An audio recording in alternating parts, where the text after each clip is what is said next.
আইখাম ব্লগছৰ অন্য এটি ভিডিঅ'লৈ আপোনালোক সকলোকে পুনৰবাৰ স্বাগতম জনাইছোঁ। আজি ভিডিঅ'টো অলপ বেলেগ ধৰণৰ হয়। আজি মই কোনো ৰেচিপি ভিডিঅ' লৈ অহা নাই। প্ৰতিজনী মহিলাৰে এটাই টেনশ্যন থাকে যে আমি দুপৰীয়া লাঞ্চত বা ৰাতি ডিনাৰত কি বনাওঁ। আজি এটা সৰু আইডিয়া দিবলৈ আপোনালোকৰ ওচৰত মই কেইটামান থালি উপস্থাপন কৰিম। আশা কৰোঁ আপোনালোকে ভিডিঅ'টো চাই ভাল পাব। প্ৰথমটো মই স্ক্ৰীণত মেনশ্যন কৰি দিলোঁ, ছেকেণ্ডখন থালিৰ কথা কৈছোঁ। ইয়াত মই বনাইছিলোঁ পালেং শাকৰ সৈতে মাছ। পালেংখিনি মই পিচি পেলাই মটৰৰ লগত বনাইছিলোঁ আৰু খাই বিৰাটেই টেষ্টি লাগিছিলে। এইটো ৰেচিপি মই অতি সোনকালে আপোনালোকৰ লগত শ্বেয়াৰ কৰিম। লগত সৰু আলু ভাজিছিলোঁ আৰু মাছৰ পেটু ভাজিছিলোঁ। এইখনেই হৈছে ছেকেণ্ড থালিখন। খাই বিৰাটেই ভাল লাগিল আৰু অকণমান আচাৰ লৈ লৈছোঁ, যিহেতু আচাৰ বা কিবা টেঙা এটা হ'লে খাই ভাল লাগে। এইখন 3 নম্বৰ থালিখনত মই এগ কাৰী বনাইছিলোঁ। অলপ বেলেগ ধৰণে বনাইছিলোঁ মই। এইটো ৰেচিপিও আপোনালোকৰ লগত শ্বেয়াৰ কৰিম।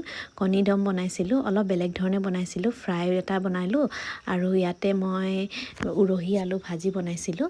এইখন হৈছে থালিখন কেনেকুৱা লাগিলে জনাবলৈ নাপাহৰিব। নেক্সট থালিখনত বনাইছিলোঁ ভাতখিনি মই একদম গৰম গৰমকৈ বাঢ়ি লৈছোঁ আৰু বনাইছিলোঁ কচু শাকৰ লগত মুড়ি ঘণ্ট বনাইছিলোঁ। মানে কচু শাকৰ সৈতে মাছৰ মাথা বনাইছিলোঁ, মুড়ি ঘণ্ট নহয় বাৰু। মাছৰ মাথা দি কচু শাক বনাইছিলোঁ টেঙাকৈ। এতিয়া খাই ইমানেই ভাল লাগে, ইমানেই তৃপ্তি লাগে নহয়নে ভাতকেইটা এনেকৈ। আৰু আলু পিটিকা, বেঙেনা ফ্ৰাই আৰু মাছৰ ফ্ৰাই এপিচ লৈ লৈছোঁ। এয়াই হৈছে থালিখন। আপোনালোকৰ কোনখন থালি ভাল লাগিছে মোক লাষ্টত ক'বলৈ নাপাহৰিব কমেণ্ট ছেকশ্যনত। এয়া বনাইছিলোঁ একদম চিম্পলকৈ ভাত আৰু মাংস। ভাত আৰু মাংস হ'লে আৰু কি লাগে নহয়নে কওকচোন। কিছুমানক পিছে ভাজি নহ'লে নহয় বাৰু, বা দালি এখন লাগেই।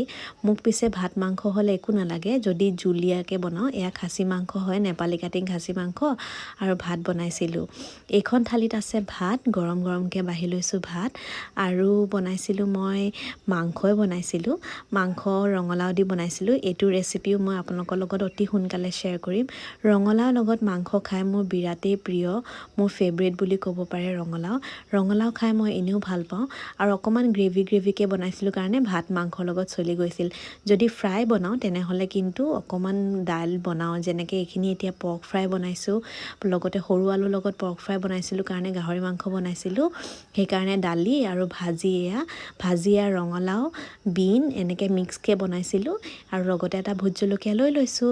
নেক্সটখন থালিত আছে ভাত, গৰম গৰম ভাত বাঢ়ি ল'ম আৰু লগতে আছে মুড়ি ঘণ্ট। মই মুড়ি ঘণ্ট বন্ধাকবিৰ লগত বনাইছিলোঁ। এইখনক মুড়ি ঘণ্ট বুলি ক'ব পাৰি কাৰণ মই মাছটো একদম ভাঙি দিছোঁ, মাছৰ মাথাটো একদম ভাঙি দিছোঁ। আগৰবাৰ কচু শাকৰ লগত মই মাছৰ মাথাটো ভাঙি দিয়া নাছিলোঁ। ইয়াতে মই আলু পিটিকা আৰু ইয়াতে অলপ কমলা লৈ লৈছোঁ, যিহেতু কমলাৰ ছিজন। অকণমান টেঙা হ'লে ভাল লাগে আৰু নেমু টেঙা যিহেতু নাই লোৱা, অকণমান মই কমলা টেঙাকৈ লৈ লৈছোঁ। এইখন থালিত আছে ভাত, ইয়াত মই বইল দালি বনাইছোঁ আৰু মাংস ফ্ৰাই। যিহেতু মই আপোনালোকক কৈছোঁৱেই যে মাংস ফ্ৰাই যদি হয় তেনেহ'লে দালি বনাব পাৰে। আৰু এয়া কিহৰ মাংস জানে? এয়া হাঁহৰ মাংস। ৰংটো দেখিতো গম পাইছে ইমান ক'লা হৈছে, চাওকচোন ইমান টেষ্টি হৈছিলে নহয় খাবলৈ। ৰেচিপিটো মই আপোনালোকৰ লগত নিশ্চয় ট্ৰাই কৰিম আৰু এইটো ভোট জলকীয়া এটাৰ লগত আপোনালোকৰ মই পৰিৱেশন কৰি দেখুৱাইছোঁ। আৰু এখন থালি শ্বেয়াৰ কৰিছোঁ। এইখন থালিত আছে ভাত, লগতে বনাইছিলোঁ মই চিলি চিকেন। জানে চিলি চিকেনৰ ৰেচিপিটো মই শ্বুট কৰা নহ'ল। আপোনালোকক যদি ভিডিঅ'টো লাগে তেনেহ'লে মোক ক'ব, মই আকৌ এবাৰ বনাম তেতিয়া মই ভিডিঅ' কৰি পেলাই থৈ দিম। এই দালিখনৰ ৰেচিপি কিন্তু মোৰ শ্বৰ্টছত আছে। আৰু এয়া স্কোৱাছ আলু ভাজি। আৰু এই দালিখন কিহৰ দালি জানেনে?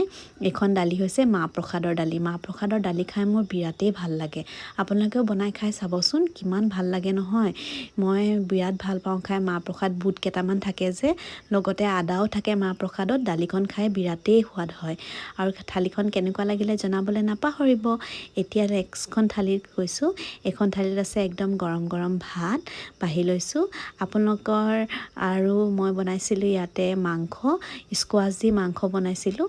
এইখনেই হৈছে শেষৰখন থালি আৰু আজিলৈ কিবা এটাতো আইডিয়া পালে, কিবা এটাতো আপোনালোকৰ বেনিফিট হ'ল বুলি ভাবিছোঁ যে থালিকেইখন দেখুৱাই।